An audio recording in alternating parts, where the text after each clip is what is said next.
Hi everyone, we have a Zerg vs Terran match here. It's a Golden League match, and in this match we wanted to show you a little strategy with a Nydus network, a Nydus worm. It's basically how you can bypass a blockade by the enemy with some sneaking and a little bit of strategy. The Zerg player here is going for the 13 pool build order, and the Terran is building a wall at the ramp, so one barracks and two supply depots to guard the entrance to the base. In this match, the Terran player is going to make a couple of mistakes that I think are important to point out, and I'll try to present them to you as we follow the match. I'm going to skip a couple of minutes of this match now because the build order is not the topic of this video. So after these couple of minutes, the Zerg player has built an expansion, and the Terran player has, well, basically barricaded himself in, and he has made several barracks and massing marines and marauders. Now we're about 10 minutes into the game, and I don't know why, but the Terran player hasn't made an expansion yet, and seems like he's not planning to. And after this, the Zerg player is going to, well, guard the Terran player's expansion, so the Terran won't even have a chance to make one. The Zerg is going for killing those destructible rocks for the second expansion, and massing some roaches and hydralisks.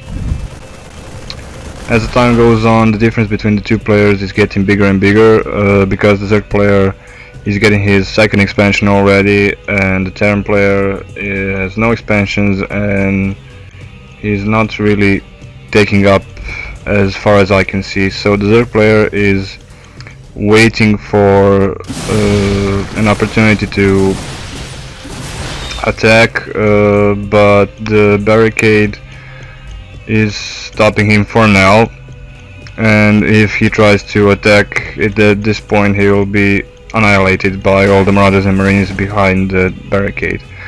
If you take a look at the army numbers and the resources, you can see that the Zerg player is far ahead of the Terran. The Zerg player could have teched up and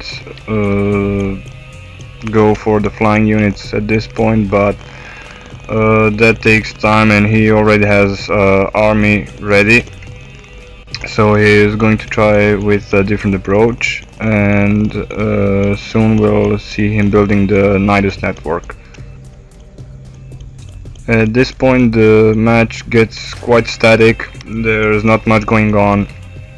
The Zerg player is waiting for the Nydus network, and the Terran player can't get out because of the Zerg waiting at his doorstep. Now I don't know why, but the Terran hasn't made a starport yet. He's making a factory, I think, about now, but if he had built some siege tanks earlier, it would have helped him quite a bit. The Zerg player is now backing up. That means his Nydus network plan is soon going to start. He has two expansions, he's ready, his army is quite large, and here's a starport by the Terran player, and quite far in the game, I'm afraid, and a bit too late.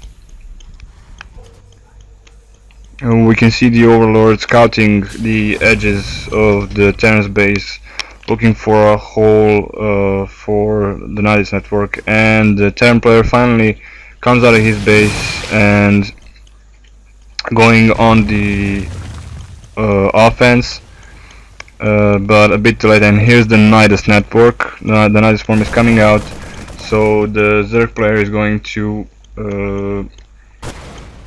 to be moving all his troops right into the back of the Terran's base without the Terran player even noticing. Now both armies are going to wreak some havoc to the enemy, but unfortunately for the Terran player, and a big mistake by him, he has no expansions, and by the time the Terran destroys all the 3 Zerg bases, the Zerg army has quite enough time to destroy the Terran base and come back to finish off his army. I'm going to leave you a bit to enjoy the show, and thanks for watching. See you next time.